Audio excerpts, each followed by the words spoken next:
Hey everyone, and welcome back to the Buffalo Plus YouTube channel. Another edition of Uncle Dan's Best Bets. This time, the playoff edition of Uncle Dan's Best Bets. We opened the playoffs last weekend, Super Wildcard Weekend, with a victory. Wasn't a outstanding victory. Started out bad, then got hot, then ended bad. Terrible Bucks play.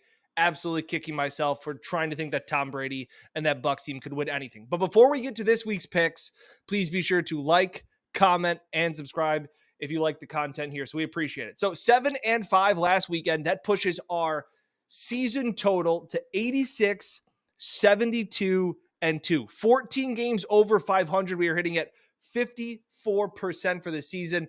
A best year yet. That is, you tell me anybody that is upset about going 14 games over 500 for an NFL season, I will show you somebody that I don't like.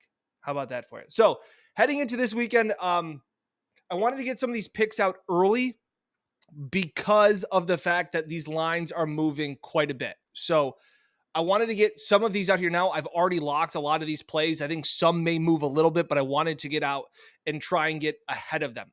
I may add more plays as the weekend goes on, but I got 10 plays right now. I'm recording this on Thursday night. I'm even recording this earlier because I want to give everybody as much of a heads up because these lines have been moving, especially the Bills game, which we will get to. But I want to start, like I said, I got a 10 pack of plays, and we will start on Saturday. We will go chronological order, and it is the Fighting Brian Dables. Yeah, absolutely no brainer here. I'm taking Brian Dable and the Giants plus 7.5. This team seems to be clicking at the right time. Again, I can't stress enough how important that they had nothing to play for in Week 18. They rested all of their starters, and they were fresh against the Vikings. I thought they looked great. Here are the numbers that you want to know. Obviously, New York was great this season at covering. We were on them quite a bit. The shirt definitely helped. But what I want to say is that obviously they were 14-4 against the spread this season. They were 11-2 as an underdog. They were 8-1 against the spread on the road this season. 11-2 against the spread as a dog. Daniel Jones, 19-7 against the spread on the road in his career. Look, a lot of these signs, I just like this matchup. While I think the Eagles will win the game, I still have some question marks about how healthy Jalen Hurts is, where that offensive line is. Don't know how Lane Johnson's going to be. Obviously, he's missed the last few weeks, supposed to play. I really like the way the Giants front defensive line has been dominating. So I'm backing Brian Dable. They're really good on short rest. That's the other thing. They've covered 10 straight games on short rest, including 3-0 against the spread this season. So, this is a team, especially with what they've gone through. I'm just all in on Brian Dable. I've been on the train the whole time. You guys know that. I'm a Brian Dable guy. I'm not going to jump off now. I've got 2 plays to go off that. One was won last week, maybe the easiest winner of the weekend. Isaiah Hodgins over receiving yards. Last weekend, it hit easily. We're going to take it again. Over 44.5 receiving yards is what I got this locked at right now. There's the Eagles, Maddox, one of their corners. He is out. So, I don't think 44 is a lot. He's become one of their main go-to guys. Daniel Jones playing really well. Trusting Brian Dable to put a good scheme together, as well as Hodgins has kind of developed into one of their go-to guys on that Giants offense. So I will take the over 44.5. I will also take over 44.5 Daniel Jones rushing yards. He has done it a lot this season, and he ran for 76 last weekend. I think the Eagles will be able to get pressure on him, but I think he's going to take off. So I love not only the designed runs that we saw that Josh Allen had, I love the way that Daniel Jones is playing with confidence. He's betting on himself. He's going to get paid by the way that he has played this season. And I just love what Brian Dable has done. So 3 plays, backing Brian Dable and the Giants. Giants plus the 7.5. Daniel Jones over rushing yards. Isaiah Hodgins over the receiving yards. The nightcap, I will take the Jags. I'm taking both dogs on Saturday. Jags plus 8.5. This is interesting. The game opened at 9. It is now bet down to 8.5. Or it's 9.5. Now it's 8.5. Teams that have become smaller underdogs in the divisional rounds have covered 71% over recent memory. So, I can't remember exactly since how far it goes back, but it was 71% they're covering at. So they have become a smaller dog, which means money is pouring in on them. I will follow that sharp money. I will take the Jags because it also gives you a chance to bet on Doug Peterson, who is 6-0 against the spread in the postseason as an underdog. Covered last weekend and won as an underdog. And the Chiefs, I know we all talk about this, and I get it. The Chiefs are so great, all these things. Andy Reid, extra time with the bye. The Chiefs are 1-4 against the spread off a bye or off a week off, because obviously this isn't a bye, but they had the week off since 2020. So because of that reason, I will back the Jags and the big number. Chiefs don't seem to cover these big ones. Chiefs are probably going to win this game, but I absolutely think that the Jags will keep it close and that backdoor touchdown will be open for this one. I'm betting on Peterson in that one. Okay, now to Sunday.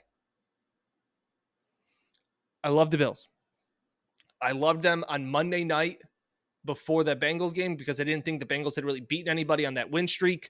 And while it is slightly concerning what the Bengals did in those 7 plays, it was just 7 plays. I'm not going to overreact too much to that. So look, this was a game that opened at about 3.5. And I remember talking to some people saying it's going to go bigger. And shout out Matt Beauvais of WKBW in Buffalo. But I was talking to him and I said, he goes, I think the line will probably be like 2. The Bills will be favored by 2. And I go, they'll be favored by 5. And he goes, well, I'm absolutely going to hammer the Bengals. That's what the books wants you to do. So this game opened at 3.5. It is now currently at 5.5 at a lot of books. I locked it in today at 5 because I didn't want it to get any bigger. The reason that this is happening is that, and everybody's going, wow, I can't believe the Bengals are getting 5 points. When that happens, usually Vegas wants you to take the Bengals. They're saying they are not afraid. Start thinking for a second. I know some people go, well, Dan, what is that saying? Like it's the game.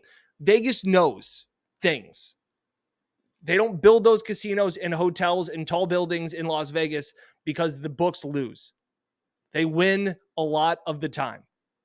So this is a case where the bookmakers, and they're saying, we're not afraid to give you 5 points in the Bengals. They're not going to give away free money. That sounds like free money, right? Bengals getting 5 points. They've won 9 in a row, all these things. It's usually too good to be true.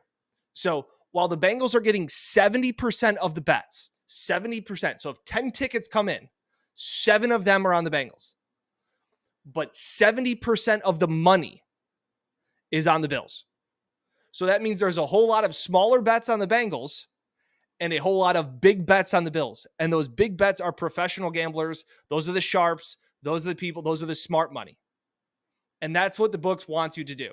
So while a whole bunch of the little bets are on the Bengals, a bunch of people are saying that means we're taking the Bills. That's why I'm going to take the Bills. On top of that, the Bengals are without 3 of their offensive linemen. I think that's going to be a real issue. I loved the way that the Bills' pass defense held up last week against Waddle and Hill. I know with Skylar Thompson, but I liked the fact of Kyrie Elam's play and Trey White. I think they're kind of rounding into form. So I love the Bills. And one last thing. Both teams played backup quarterbacks last week. The Bengals played the Ravens and Tyler Huntley and squeaked by. They probably should have lost that game, honestly, if Tyler Huntley doesn't try and jump over the pile. The Ravens play a very physical style of smash mouth football. They kind of grind you down. They wear you down. And while you may win and beat them, that has a lingering effect at times. And my example is the 49ers this year. I think it was 14-0, or I think the teams that had played the 49ers, every single team that had played the 49ers lost the following week. They just beat you up physically. That's what the Ravens do. And the Bengals not only played the Ravens once, they played them twice in a row. I think that fatigue sets in. I like the Bills to win this game. I picked it on the Buffalo Plus YouTube channel I think I picked it 30-24. So I like that. That also means I like the over. That's an over 48. I think this is more of the high scoring, air it out type of game that I want to see in the postseason, where we get to see Allen and Burrow kind of go shot for shot. So I will take the over 48.5. I'm also going to take Gabe Davis over 56.5. I was all on the Gabe Davis wide receiving over total earlier this year, and then I kind of went off it. I think he had a disappointing year, but we saw what he had done last week. Whoever lines up against Eli Apple, I think is going to have opportunities. We saw Josh Allen take a lot of deep shots.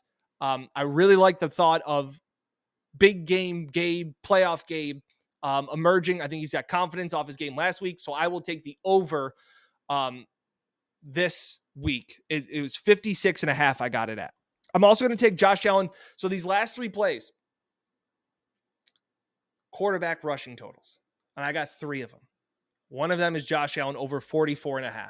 I think this is an example of more maintaining drives with Josh Allen, not always going for the home run. I think he's going to use his legs more in this week against the Bengals. We saw him start to do it in that one series. They have some guys that can disrupt and have a decent pass rush. They're not big on sacks, but they can cause quarterback pressures. I think that means Josh can get out and run. So I will take Josh Allen over 44.5. I think we're going to see a lot of designed quarterback powers, sweeps, things like that. And then finally in the Sunday game, the Sunday nightcap, it's the Cowboys and Niners. I really want to take the Niners. It scares me though, betting on Brock Purdy. So what I'm going to do instead is I will take Brock Purdy over rushing yards. It's at 6.5. So my thought behind that is the fact of rookie quarterback in a big game. Sometimes you get happy feet and you want to leave the pocket and run because you get kind of scared and you just want to bail. Brock Purdy last week, 4 rushing attempts for 16 yards. His total was also at like 6.5 last week. The week before that, 4 rushes for 7 yards. So he's not a statue. I'm not saying he's going to rush for 30 yards, but 1 first down run. And what I want to point out is on all these over totals, these rushing over totals for quarterbacks, sacks do not count against rushing yards. So if he gets sacked by Micah Parsons for a 10-yard loss, that doesn't count against his rushing stats like it does in college. So that's something I want to point out. So when people are saying, well, what if he gets sacked? No, a kneel down would hurt us in these, but a sack doesn't. So Brock Purdy over 6.5 rushing yards. I will also take Dak Prescott over. His total is 13.5. I bet you would be surprised to find out how often Dak Prescott runs. Last week, 7 rushes for 24 yards. The week before that, 6 rushes for 16 yards, 3 for 11, 6 for 41, 5 for 20, 6 for 23. That is going back to the second week of December. Dak can take off. I think 13.5 is a low number. I think he's going to be under pressure, just like Purdy. I think he's going to be able to take off and run and gain yards. So those are the plays. There is 10 of them. I will run through them real quickly again. Giants plus 7.5. Daniel Jones over 44.5 rushing yards. Isaiah Hodgins over 44.5 rushing yards. Jags plus the 8.5. Bills minus 5. Get it as soon as you can. I think it's only going to go up. Bills and Bengals over 48.5. Gabe Davis over 56.5 receiving yards. And then the quarterback rushing overs. Josh Allen over 44.5. Brock Purdy over 6.5. And Dak Prescott over 13.5. Again, we're hitting 54%. We went 7-5 last week. Got back on the right track. I may add a couple more props along the way, but I'm probably going to steer clear of the 49ers-Cowboys game. Just don't know how Purdy is going to handle that. That big game, I'm not going to bet on a rookie there. But still, 86, 72, and 2, 14 games over 500. Please be sure, again, like, comment, subscribe. Comment in with your favorite play this week. I want to see it. Really appreciate the support on all these videos throughout the year. Again, thanks for sticking to the end. Like, comment, subscribe. We got merch at the Buffalo Plus, BuffaloPlusStore.com. Feel free to buy some merch. We really appreciate it. Plenty more coverage throughout the weekend. Mike, Jen, and I will all be up at the game. But thanks again for watching here. Best of luck this weekend from Uncle Dan to yours. Thanks for watching here on the Buffalo Plus YouTube channel.